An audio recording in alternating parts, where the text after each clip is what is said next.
Dear students, നമ്മൾ ഇന്നലെയും ഇന്നും ആയി പഠിക്കേണ്ട പാഠഭാഗം ശരാശരി അഥവാ ആവറേജ് എന്ന പാഠഭാഗമാണ്. ഇന്നലെയും ഇന്നും കളക്ടർ ലീവ് പ്രഖ്യാപിച്ചതിനാൽ നമുക്ക് ക്ലാസ് എടുക്കാൻ പറ്റിയിട്ടില്ല. 4 വീഡിയോയിലായിട്ട് നമുക്ക് ആ പാഠഭാഗങ്ങൾ കിട്ടും. വളരെ എളുപ്പമുള്ളതാണ്. 8ാം ക്ലാസ്സിലേക്ക് 1 ചോദ്യവും 5ാം ക്ലാസ്സിലേക്ക് 3 ചോദ്യവും ഈ പാഠത്തിൽ നമുക്ക് പ്രതീക്ഷിക്കാം. വളരെ എളുപ്പമുള്ള പാഠഭാഗമാണ്. നമുക്ക് പാഠഭാഗത്തിലേക്ക് പോകാം.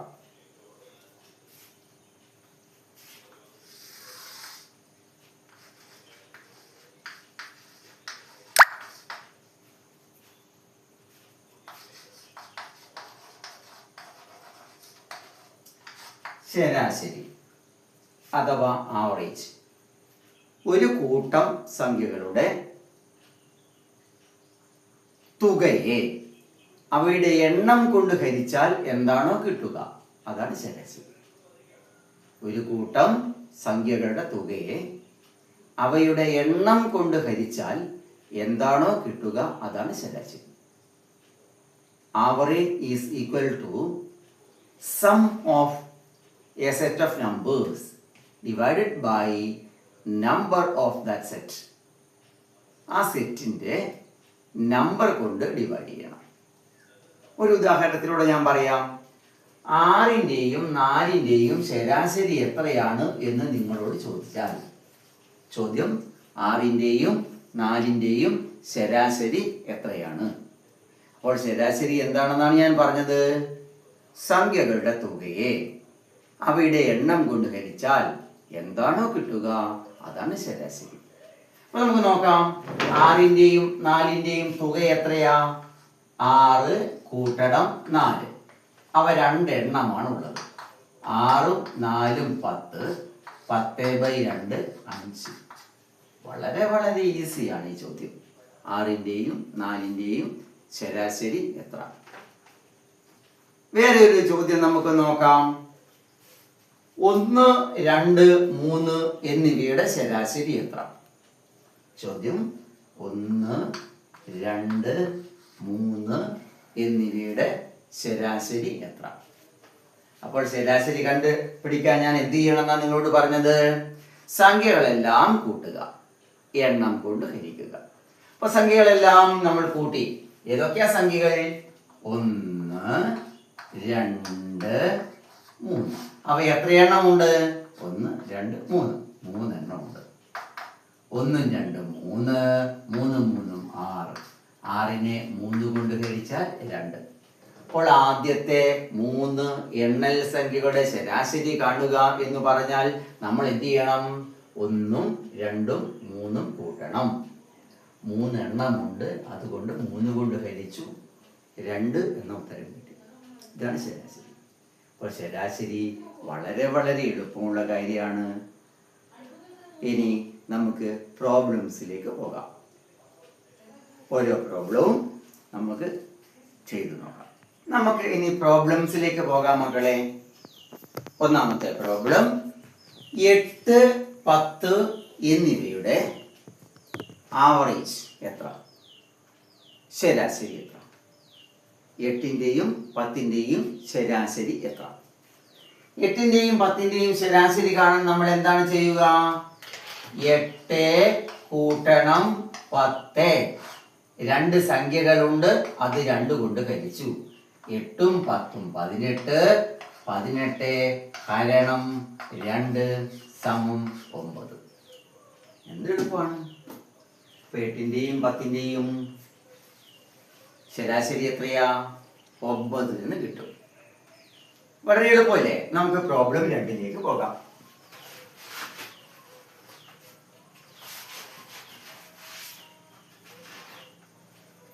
രണ്ടാമത്തെ പ്രോബ്ലം, 3, 4, 5 എന്നിവയുടെ ശരാശരി ആവറേജ് എത്ര? 3, 4, 5. 3 സംഖ്യകളുണ്ട്, അതുകൊണ്ട് 3 കൊണ്ട് ഹരിച്ചു. 3ഉം 4ഉം 7ഉം 5ഉം 12. 12നെ 3 കൊണ്ട് ഹരിച്ചാൽ നമുക്ക് 4 എന്ന ഉത്തരം കിട്ടും. അപ്പോൾ 3-ന്റെയും 4-ന്റെയും 5-ന്റെയും ആവറേജ് അഥവാ ശരാശരി എത്രയാണ്? ശരാശരി 4 ആണ്. വളരെ എളുപ്പമാണ്. നമുക്ക് പ്രോബ്ലം നമ്പർ 3 പോകാം.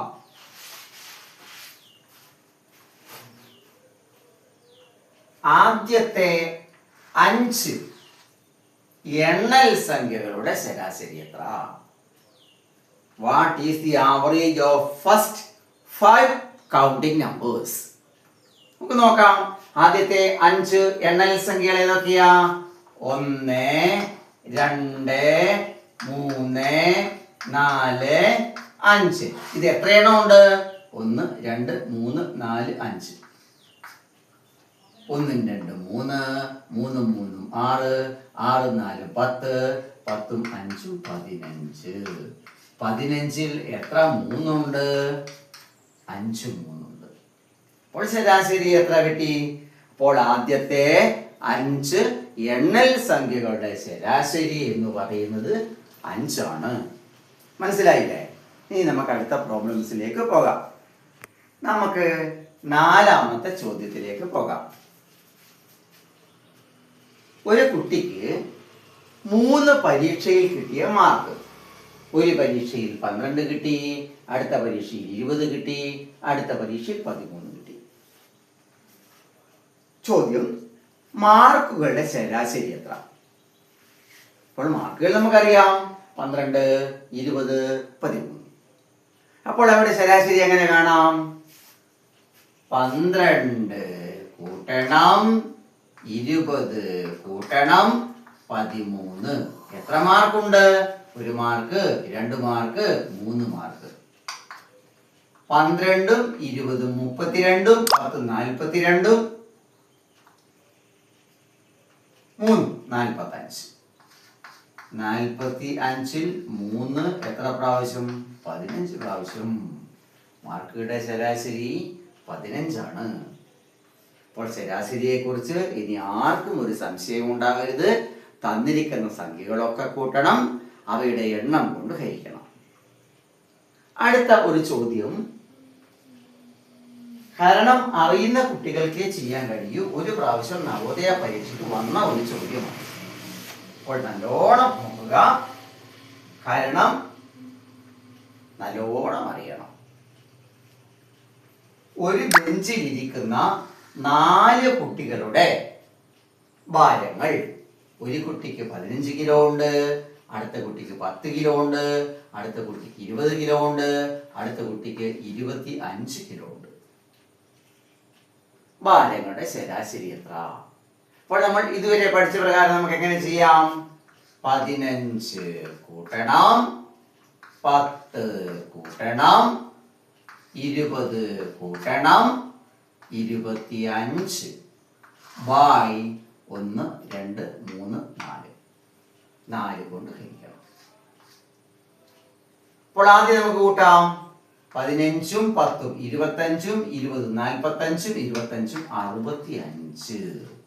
65 ബൈ 4 എന്ന് വരുന്നു. 65-നെ കൃത്യമായും നമുക്ക് 4 കൊണ്ട് ഹരിക്കാൻ കഴിയില്ല. അതുകൊണ്ട് ഉത്തരം ഭിന്നസംഖ്യയിലേക്ക് പോകും. നമുക്ക് നോക്കാം.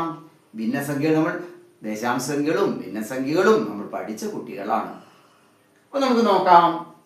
ഉത്തരം കിട്ടേണ്ടത് 65 ഹരണം 4.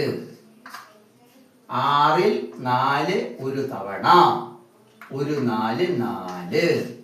6-ൽ 4 കുറച്ചാൽ 2, 5 ഇറക്കി 25.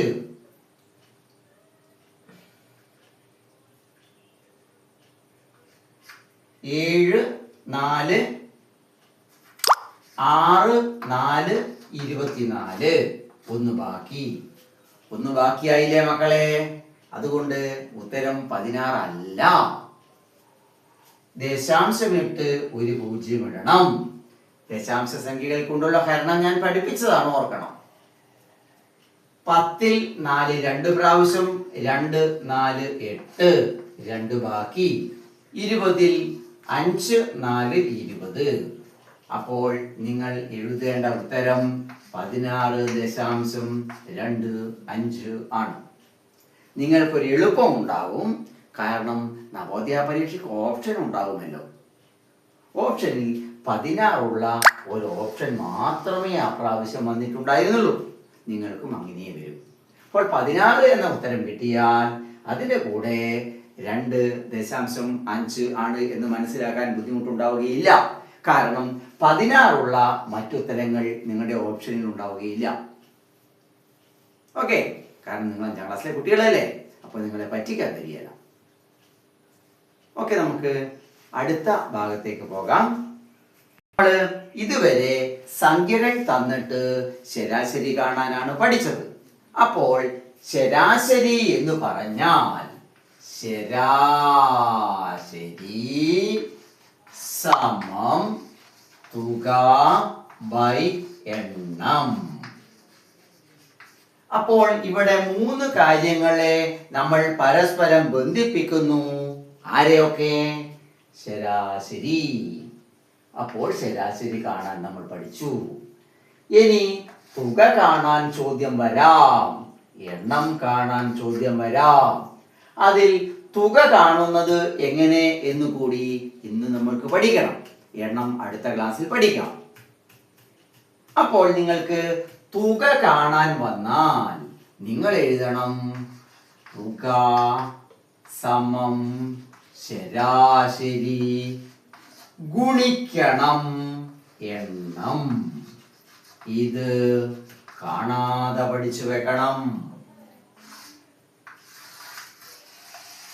അപ്പോൾ ശരാശരി കാണേണ്ടി വന്നാൽ തുക ബൈ എണ്ണം എന്ന് പറഞ്ഞതുപോലെ തുക കാണേണ്ടി വന്നാൽ ശരാശരിയെ എണ്ണം കൊണ്ട് ഗുണിക്കണം എന്ന സൂത്രം രക്തത്തിൽ കലരുന്നത് പോലെ പഠിച്ചു വെക്കണം. രാത്രിക്ക് ആരെങ്കിലും വിളിച്ചാൽ ചാടി പറയണം തുക സമം ശരാശരി ബൈ എണ്ണം. ഇനി നമുക്ക് പ്രോബ്ലംസിലേക്ക് പോകാം. Problem number 6. 4 സംഖ്യകളുടെ ശരാശരി 6 എന്നാൽ അവയുടെ തുക എത്ര? 4 സംഖ്യകളുടെ ശരാശരി 6 എന്നാൽ അവയുടെ തുക എത്ര? അപ്പോൾ തുക കാണാൻ നമ്മൾ പഠിച്ച സൂത്രവാക്യം എന്താ? തുക സമം ശരാശരി ഇൻറ്റു എണ്ണം. തുക സമം ശരാശരി ഇൻറ്റു എണ്ണം. ശരാശരി ഇവിടെ 6 ആണ്, എണ്ണം 4 ആണ്. അപ്പോൾ തുക 24 ആണ്. വളരെ എളുപ്പമായ ഉത്തരം. പക്ഷെ ഒരു കാര്യം ഓർത്തിരിക്കണം, തുക എന്ന് പറയുന്നത് ശരാശരി ഇൻറ്റു എണ്ണം ആണ്. ഓക്കെ, നമുക്ക് പ്രോബ്ലം നമ്പർ 7ലേക്ക് പോകാം. പ്രോബ്ലം നമ്പർ 7 പറയുന്നത് ഒരു ക്ലാസ്സിൽ 30 കുട്ടികളുണ്ട്. അവർ പരീക്ഷ എഴുതി മാർക്ക് കിട്ടി. മാർക്കെല്ലാം കൂട്ടി ശരാശരി കണ്ടുപിടിച്ചു. അപ്പോൾ ശരാശരി 15 എന്ന് കിട്ടി. അങ്ങനെയാണെങ്കിൽ ആ 30 കുട്ടികൾക്കും കൂടി എത്ര മാർക്ക് കിട്ടിയിരിക്കും? ചോദ്യം മനസ്സിലായില്ലേ? ഒരു ക്ലാസ്സിലെ 30 കുട്ടികളുണ്ട്. അവർ പരീക്ഷ എഴുതി, മാർക്ക് കിട്ടി, മാർക്കുകൾ കൂട്ടി, ശരാശരി കണ്ടുപിടിച്ചു. അപ്പോൾ 15 കിട്ടി. എന്നാൽ ആ 30 കുട്ടികൾക്കും കൂടി എത്ര മാർക്ക് കിട്ടിയിട്ടുണ്ടാവും? മക്കളെ ഓർക്കണം, ചോദ്യം തുക, മാർക്കുകളുടെ തുക. അപ്പോൾ നമ്മൾ കണ്ടുപിടിക്കണം തുക സമം ശരാശരി ഇൻറ്റു എണ്ണം. ശരാശരി 15, കുട്ടികളുടെ എണ്ണം 30. 30നെ 15 കൊണ്ട് ഗുണിക്കാൻ നമുക്ക് എല്ലാം അറിയാം. നിങ്ങൾ ഗുണിച്ചാൽ 450 എന്ന് കിട്ടും. അപ്പോൾ 30 കുട്ടികൾക്കും കൂടി ആ ക്ലാസ്സിൽ എത്ര മാർക്ക് കിട്ടി? 450 മാർക്ക് കിട്ടി. വളരെ എളുപ്പമല്ലേ? നമുക്ക് അടുത്ത പ്രോബ്ലത്തിലേക്ക് പോകാം. Problem number 8. 7 ദിവസങ്ങൾ ഉള്ള ഒരാഴ്ച. ഒരാഴ്ചയിൽ 7 ദിവസങ്ങളിൽ അയാൾ പണിക്ക് പോയി. അയാൾക്ക് കിട്ടിയ കൂലിയുടെ ശരാശരി 400 ഒരു ദിവസം 400 എന്നല്ല മക്കളെ അർത്ഥം, ശരാശരി 400. എന്നാൽ ആ 7 ദിവസങ്ങളിലും കൂടി അയാൾക്ക് എത്ര കൂലി കിട്ടി? ദിവസങ്ങളുടെ എണ്ണം 7, ശരാശരി കൂലി 400. എന്നാൽ ആകെ എത്ര കൂലി കിട്ടി? എന്താ മക്കളെ? തുക സമം ശരാശരി ഇൻറ്റു എണ്ണം. ശരാശരി 400 എണ്ണം 7 മുടിച്ചാൽ 2800.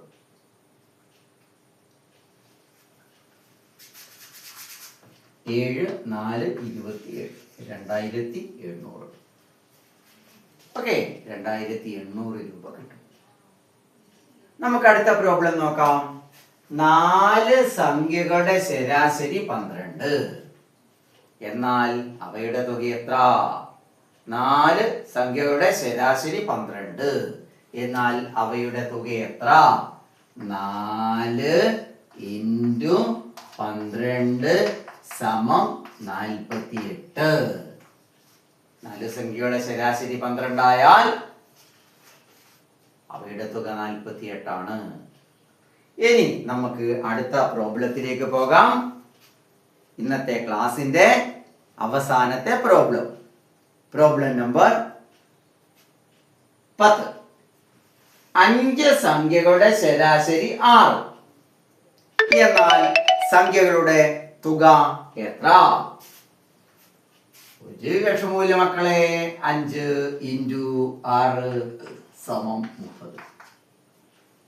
ഓക്കെ, ഇന്നത്തെ ക്ലാസ്സിൽ നമുക്ക് 10 പ്രോബ്ലംസ് ആണ് നമ്മൾ ചെയ്തത്. ഇനി ഈ ചാപ്റ്ററിൽ 15 പ്രോബ്ലംസും കൂടിയാണുള്ളത്. ഇന്നത്തെ പ്രോബ്ലം എല്ലാവർക്കും ഇപ്പം നോട്ട് ചെയ്യാൻ വിട്ടു തരുന്നുണ്ട്. പ്രോബ്ലം എഴുതണം, സ്വന്തമായി ചെയ്യണം. വളരെ വളരെ എളുപ്പമുള്ള പാഠമാണ്. ഞാനിടുന്ന നവോദയ പരീക്ഷയ്ക്ക് 4 ചോദ്യങ്ങൾ ഈ പാഠഭാഗത്തിൽ നിന്നുണ്ടാകും. ഗവൺമെന്റ് ഇടുന്ന പരീക്ഷയ്ക്ക് 2 or 3 ചോദ്യങ്ങൾ ഉണ്ടാകും. അപ്പോൾ വളരെ പ്രധാനപ്പെട്ട പാഠമാണ്. ഇത് വളരെ എളുപ്പമാണ്. നന്നായി പഠിക്കുക. കൂടെ പട്ടിക ചൊല്ലി പഠിക്കാൻ മക്കളെ ഒരിക്കലും മറക്കരുത്. കണക്കിന്റെ അടിസ്ഥാനം ഗുണന പട്ടികയും കൂട്ടൽ പട്ടികയുമാണ്. അടുത്ത ക്ലാസ് നിങ്ങൾക്ക് നാളെയും മറ്റന്നാളുമായി കിട്ടും. Okay, thank you.